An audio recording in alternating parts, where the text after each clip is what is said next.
ಭಗೀರಥ ಉಪ್ಪಾರ ಸಮಾಜದಿಂದ ಸರ್ಕಾರಕ್ಕೆ ಅಭಿನಂದನೆ.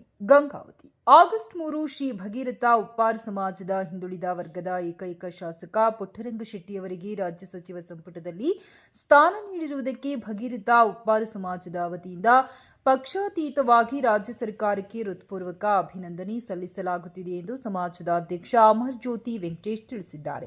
ಈ ಕುರಿತು ಪ್ರಕಟಣೆ ನೀಡಿರುವ ಅವರು, ಹಿಂದುಳಿದ ವರ್ಗದ ಸಮುದಾಯಕ್ಕೆ ಸಚಿವ ಸಂಪುಟದಲ್ಲಿ ಸೂಕ್ತ ಪ್ರಾತಿನಿಧ್ಯ ದೊರೆತಿರುವುದು ಸಮಾಜಕ್ಕೆ ಹೆಮ್ಮೆಯ ವಿಷಯವಾಗಿದೆ. ಈ ನಿರ್ಧಾರದಿಂದ ಸಮುದಾಯದ ಅಭಿವೃದ್ಧಿಗೆ ಹೊಸ ಅವಕಾಶಗಳು ದೊರೆಯಲಿದ್ದು, ಸಚಿವ ಪುಟ್ಟರಂಗಶೆಟ್ಟಿಯವರು ಜನರ ನಿರೀಕ್ಷೆಗೆ ತಕ್ಕಂತೆ ಕಾರ್ಯನಿರ್ವಹಿಸಿ ರಾಜ್ಯದ ಅಭಿವೃದ್ಧಿಗೆ ಕೊಡುಗೆ ನೀಡಲಿದ್ದಾರೆ ಎಂಬ ವಿಶ್ವಾಸವನ್ನ ವ್ಯಕ್ತಪಡಿಸಿದರು. ರಾಜ್ಯ ಸರ್ಕಾರವು ಸಾಮಾಜಿಕ ನ್ಯಾಯ ಹಾಗೂ ಎಲ್ಲಾ ವರ್ಗಗಳಿಗೂ ಸಮಾನ ಅವಕಾಶ ಕಲ್ಪಿಸುವ ನಿಟ್ಟಿನಲ್ಲಿ ಕೈಗೊಂಡಿರುವ ಈ ನಿರ್ಧಾರವನ್ನ ಭಗೀರಥ ಉಪ್ಪಾರ ಸಮಾಜ ಸ್ವಾಗತಿಸುತ್ತಿದ್ದು, ಸಚಿವ ಪುಟ್ಟರಂಗಶೆಟ್ಟಿಯವರ ಮೂಲಕ ಸಮಾಜದ ಶೈಕ್ಷಣಿಕ, ಆರ್ಥಿಕ ಹಾಗೂ ಸಾಮಾಜಿಕ ಅಭಿವೃದ್ಧಿಗೆ ಹೆಚ್ಚಿನ ಆದ್ಯತೆ ದೊರೆಯಲಿದೆ ಎಂದು ಆಶಿಸುತ್ತೇವೆ ಎಂದು ಅಮರ್ ಜ್ಯೋತಿ ವೆಂಕಟೇಶ್ ತಿಳಿಸಿದ್ದಾರೆ.